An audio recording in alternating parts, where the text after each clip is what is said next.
മുഹറം 1 ഇന്നാണ് എന്ന് എല്ലാ ഖാദിയാമാരും ഏകകണ്ഠമായി തീരുമാനിച്ച സ്ഥിതിക്ക് ഇൻഷാ അള്ളാഹ് മുഹറം 10 ആശൂറാ ഞായറാഴ്ച ആയിരിക്കും. ഈ ഞായറാഴ്ചയല്ല, അടുത്ത ഞായറാഴ്ച ആയിരിക്കും. മുഹറം 1 മുതൽ 11 വരെ തുടർച്ചയായി നോമ്പനുഷ്ഠിക്കൽ സുന്നത്തുണ്ട്. പറ്റുന്ന ആളുകൾക്കൊക്കെ അങ്ങനെ നോമ്പനുഷ്ഠിക്കാം. 9-ൻ്റെയും 10-ൻ്റെയും ആശൂറാഇൻ്റെയും താസൂആഇൻ്റെയും നോമ്പ് വളരെ പ്രധാനപ്പെട്ടതാണ്. ആരും നഷ്ടപ്പെടുത്തരുത്. അല്ലാഹു തആല തൗഫീഖ് നൽകട്ടെ. പുതിയ ഒരു വർഷം പിറന്നതുകൊണ്ട് തന്നെ ഖുതുബയിലുടനീളം നമ്മെ ഓർമ്മപ്പെടുത്തിയിരിക്കുന്നത് കഴിഞ്ഞുപോയ ഒരു വർഷം മുഴുവനും നമുക്ക് നഷ്ടപ്പെട്ടത് മുഴുവനും പുതിയ ഈ വർഷത്തിൽ തിരിച്ചു പിടിക്കണം എന്നാണ്. അവസാനം ഖുതുബയിൽ ചോദിച്ച ഒരു ചോദ്യമുണ്ട്. മഹാനായ അല്ലാമ ഇബ്നുൽ ജൗസി റഹിമഹുല്ലാ ഹിഫ്ളുൽ ഉംർ എന്ന ഗ്രന്ഥത്തിൽ തത്വജ്ഞാനികളിൽ നിന്ന് ഉദ്ധരിച്ചതാണത്. മഹാനവറുകൾ പ്രത്യേകം നമ്മെ ഓർമ്മപ്പെടുത്തുന്നുണ്ട്, ജീവിതത്തിൽ നമ്മൾ ഒരിക്കലും നമ്മുടെ ആയുസ് അനാവശ്യമായി നഷ്ടപ്പെടുത്താൻ പാടില്ല. ശേഷം ചില ഹുക്കമാക്കളിൽ നിന്ന് ഉദ്ധരിച്ചു, കൈഫ യഫ്റഹു ബിദ്ദുനിയ മൻ യൗമുഹു യഹ്ദിമു ശഹറ. എങ്ങനെയാണ് മനുഷ്യ നിനക്ക് ഈ ഭൂമിയിൽ മതിമറന്നുകൊണ്ട് സന്തോഷിക്കാൻ പറ്റുക? കാരണം നിന്റെ ജീവിതത്തിലെ ഓരോ ദിവസങ്ങളും ഓരോ മാസങ്ങളെയും തകർത്ത് നശിപ്പിച്ചെറിഞ്ഞുകൊണ്ടിരിക്കുകയാണ്. ഓരോ മാസങ്ങളും ഓരോ വർഷങ്ങളെ നശിപ്പിച്ചുകൊണ്ടിരിക്കുകയാണ്. ഓരോ വർഷവും നിന്റെ ജീവിതത്തെ മുഴുവനും നശിപ്പിച്ചുകൊണ്ടിരിക്കുകയാണ്. ഓരോ പുതിയ പുതിയ വർഷം കഴിയുന്തോറും നമ്മുടെ ആയുസ് ഇങ്ങനെ നശിച്ച് തീർന്നു പോവുകയാണ്. പിന്നെങ്ങനെയാണ് മനുഷ്യ ഈ ഭൂമിയിൽ നിനക്ക് മതിമറന്നുകൊണ്ട് സന്തോഷിക്കാൻ പറ്റുക? വകൈഫ യഫ്റഹു ബിദ്ദുനിയ മൻ യഖൂദുഹു ഹയാതുഹു ഇലാ മൗതി. നമ്മുടെ ജീവിതം യഥാർത്ഥത്തിൽ നമ്മളെ മരണത്തിലേക്കാണ് നയിച്ചുകൊണ്ടിരിക്കുന്നത്. ആ മരണത്തിലേക്ക് നയിച്ചുകൊണ്ടിരിക്കുന്ന താൽക്കാലികമായ ഈ ജീവിതത്തിൽ എങ്ങനെയാണ് റബ്ബിനെ മറന്ന് നമുക്ക് ഓരോരുത്തർക്കും സന്തോഷിക്കാൻ പറ്റുക? നമ്മുടെ ജീവിതം എന്ന് പറയുന്നത് ഓരോ സെക്കൻഡുകളാണെങ്കിലും മണിക്കൂറുകളാണെങ്കിലും ഓരോ ദിവസങ്ങളാണെങ്കിലും മാസങ്ങളാണെങ്കിലും അതെല്ലാം നമ്മെ മരണത്തിലേക്കാണ് ശരിക്കും അടുപ്പിച്ചുകൊണ്ടിരിക്കുന്നത്. അതറിയാതെയാണ് ചില ആളുകൾ പുതിയ വർഷം വരുമ്പോൾ വലിയ സന്തോഷത്തിലാ. ജീവിതത്തിൽ നിന്നൊരു വർഷം കഴിഞ്ഞു പോകുമ്പോൾ ബർത്ത്ഡേ എന്ന പേരിൽ വലിയ ആഘോഷത്തിലാണ്. യഥാർത്ഥത്തിൽ ബുദ്ധിയുള്ളവൻ ചിന്തിക്കേണ്ടത്, എൻ്റെ ഒരു വർഷം കഴിഞ്ഞു എന്നതിൻ്റെ അർത്ഥം ഞാൻ മരണത്തിലേക്ക് അത്രയും അടുത്തു എന്നല്ലേ? മഹാന്മാർ അങ്ങനെ ചിന്തിച്ചവരാണ്. ഒരിക്കലും നമ്മൾ നമ്മുടെ ആയുസ്സിനെ അനാവശ്യമായി നഷ്ടപ്പെടുത്താൻ പാടില്ല. പരിശുദ്ധ ഖുർആനിൽ അല്ലാഹു സുബ്ഹാനഹു വ തആല ഖാറൂനെ പറ്റി വളരെ വിശാലമായി പറയുന്നുണ്ട്. മൂസാ നബി അലൈഹി സ്വലാത്തു വസ്സലാമിൻ്റെ കാലഘട്ടത്തിൽ ജീവിച്ച് അള്ളാഹു വലിയ നിയമത്ത് കൊടുത്ത, ധാരാളം സമ്പത്ത് കൊടുത്ത ഒരു വ്യക്തിയായിരുന്നു ഖാറൂൻ. പക്ഷേ സമ്പത്ത് കൂടിയപ്പോൾ അദ്ദേഹത്തിന് അതിനനുസരിച്ചുള്ള കിബറും കൂടി, അഹങ്കാരം കൂടി. അന്നേരം ആ നാട്ടിലെ നല്ലവരായ ചില മനുഷ്യർ ഖാറൂനെ ഉപദേശിക്കുന്ന ഉപദേശം സൂറത്തുൽ ഖസസിൽ അല്ലാഹു പറയുന്നുണ്ട്. വബ്തഗി ഫീമാ ആതാകല്ലാഹു ദാറൽ ആഖിറ. നിനക്ക് അല്ലാഹു തന്നിട്ടുള്ള സമ്പത്ത് ഉപയോഗപ്പെടുത്തി നീ സ്വർഗം നേടാൻ ശ്രമിക്ക്.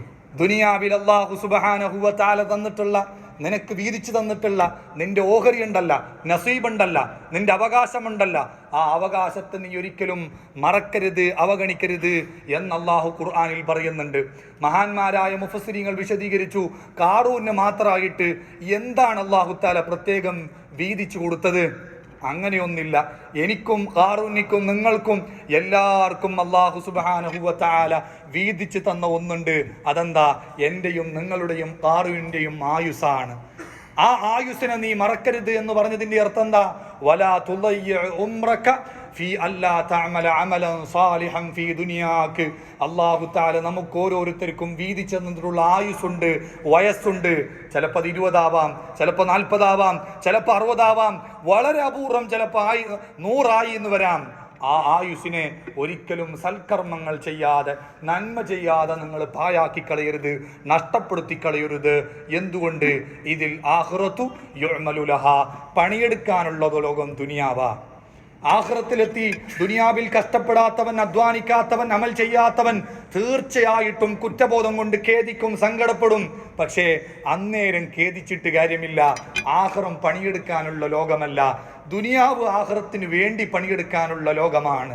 ആ പണിയെടുക്കാനുള്ള ലോകത്ത് ഓരോരുത്തർക്കും പണിയെടുക്കാൻ ആവശ്യമുള്ള ആയുസ് അല്ലാഹു തആല വീതിച്ച് തന്നിട്ടുണ്ട്. ആ ആയുസ്സിനെ നിങ്ങൾ ഒരിക്കലും അനാവശ്യമായി നഷ്ടപ്പെടുത്തി കളയരുത്.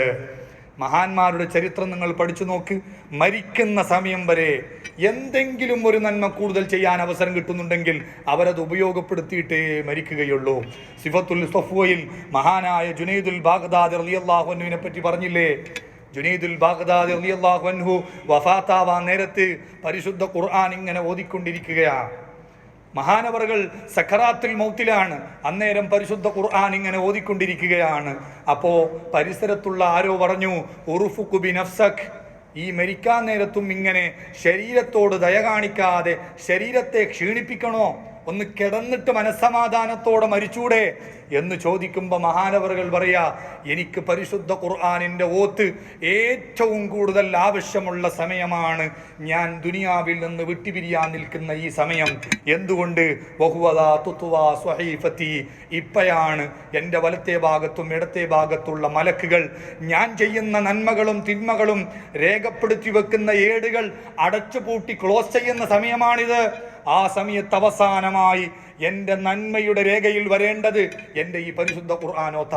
അതുകൊണ്ടാണ് വഫാത്തിനോട് അടുത്ത സമയവും ഞാൻ ഖുർആൻ ഓതുന്നത് എന്ന് പറഞ്ഞ് അതേ ഹാലത്തിലായി പരിശുദ്ധ ഖുർആൻ ഓത്തിലായി മഹാനവറുകൾ വഫാത്തായി പോയി എന്ന് മഹാന്മാർ രേഖപ്പെടുത്തി വെക്കുമ്പോൾ വഫാത്തിൻ്റെ നേരത്ത് വരെ എന്തെങ്കിലും ഒരു നന്മ കൂടുതൽ ചെയ്തിട്ട് മരിക്കണമെന്നാണ് മഹാന്മാർ ചിന്തിച്ചിട്ടുള്ളത്.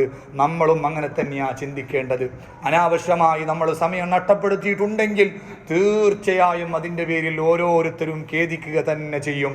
ഞാൻ നേരത്തെ പറഞ്ഞ ഹിഫ്ളുൽ ഉംറിൽ മഹാനായ അല്ലാമ ഇബ്നുൽ ജൗസി റഹിമഹുള്ള പറയുന്നുണ്ട്, നാളെ പരലോകത്തെത്തുമ്പോൾ എനിക്ക് അല്ലാഹു തആല തന്നിട്ടുള്ള ഓരോ നിമിഷങ്ങളും ഓരോ ദിവസങ്ങളും ഓരോ ആഴ്ചകളും ഓരോ മാസവും ഓരോ വർഷവും എൻ്റെ മുന്നിൽ വലിയ ഒരു സ്ക്രീനിൽ അല്ലാഹു തആല പ്രദർശിപ്പിക്കും. അതിൽ ഓരോ കോളങ്ങൾ ഉണ്ടാകും. അതിലെൻ്റെ ഓരോ ദിവസവും മാസവും ആഴ്ചയും കൊല്ലവും അല്ലാഹു തആല രേഖപ്പെടുത്തിയിട്ടുണ്ടാകും. നോക്കുമ്പോൾ ചില ദിവസങ്ങൾ ഫുൾ ബ്ലാങ്കാണ്, ശൂന്യമാണ്. അതിലൊരു നന്മയും ഞാൻ ചെയ്തതായി കാണുന്നില്ല. അങ്ങനെ ബ്ലാങ്കായി ഒരു നല്ലതും ചെയ്യാതെ കിടക്കുന്ന കോളങ്ങൾ കണ്ടിട്ട്, ദിവസങ്ങൾ കണ്ടിട്ട്, മാസങ്ങൾ കണ്ടിട്ട്, വർഷങ്ങൾ കണ്ടിട്ട് എല്ലാവരും ഖേദിക്കുക തന്നെ ചെയ്യും. നന്മ ചെയ്യാതെ ബ്ലാങ്കായി കിടക്കുമ്പം തന്നെ ഓരോരുത്തർക്കും ഖേദുണ്ടെങ്കിൽ ആ കോളങ്ങൾ മുഴുവനും ഹറാമ് ചെയ്ത് നിറഞ്ഞു കിടക്കുന്നുണ്ടെങ്കിൽ പിന്നെ അവൻ്റെ അവസ്ഥ പറയണോ? നല്ലത് ചെയ്യാത്തവന്, വെറുതെ സമയം നഷ്ടപ്പെടുത്തിയവന് ആഖിറത്തിലെത്തുമ്പോൾ ഖേദമുണ്ട് എന്നുണ്ടെങ്കിൽ ആ സമയങ്ങൾ മുഴുവനും ഹറാമിന് വേണ്ടി ഷർറുകൾ ചെയ്യാൻ ഉപയോഗപ്പെടുത്തിയവൻ്റെ അവസ്ഥ പിന്നെ പറയേണ്ടതുണ്ടോ? എത്രയായിരിക്കും അവിടെ എത്തുമ്പോൾ ഓരോരുത്തരുടെയും സങ്കടവും ഖേദവും. അപ്പം അതുകൊണ്ട് നല്ലത് കൂടുതൽ ചെയ്യുക, നഷ്ടപ്പെട്ടത് മുഴുവനും തിരിച്ചു പിടിക്കുക. ജീവിതത്തിൽ എന്തു വേണമെങ്കിലും നമുക്ക് വാങ്ങാൻ കിട്ടും. ഇന്നത്തെ ഖുതുബയിൽ പറഞ്ഞു, സമയം എന്ന് പറയുന്നത് ലാ യുബാഉ വലാ യുസ്തറ, എവിടെയും വിൽപ്പനക്ക് വെക്കാറില്ല, ആർക്കും വാങ്ങാനും കിട്ടാറില്ല. അങ്ങനെയുള്ള ഒരു അമൂല്യമായ സ്വത്താണ് ജീവിതത്തിലെ സമയം എന്ന് പറയുന്നത്. ആ സമയത്തെ കഴിവതും നന്മക്ക് വേണ്ടി ഉപയോഗപ്പെടുത്തുക. പലപ്പോഴും നമ്മുടെ ജീവിതത്തിൽ അനാവശ്യമായി പല സമയങ്ങളും നഷ്ടപ്പെട്ടു പോയിട്ടുണ്ടാകും. അത് തിരിച്ചു കിട്ടാൻ വകുപ്പില്ല. പക്ഷേ ഒരു പരിഹാരം എന്ന് പറയുന്നത് ഇനിയുള്ള സമയങ്ങളിൽ ആ നഷ്ടപ്പെട്ടതും കൂടി തിരിച്ചു പിടിക്കാനുള്ള കഠിനമായ അധ്വാനം, കൂടുതൽ നന്മ, കൂടുതൽ നിസ്കാരം, കൂടുതൽ അറിവ് പഠിക്കുക, കൂടുതൽ പണിയെടുക്കുക. അത് നഷ്ടപ്പെട്ടു പോയ സമയത്തിന് ചെറിയ ഒരു പരിഹാരമാണ്. അല്ലാഹു സുബ്ഹാനഹു വ തആല നല്ലത് ജീവിതത്തിൽ കൂടുതൽ ചെയ്ത് നന്മയിലായി മരിക്കാൻ സാധുക്കളായ നമുക്കൊക്കെ തൗഫീഖ് നൽകുമാറാകട്ടെ.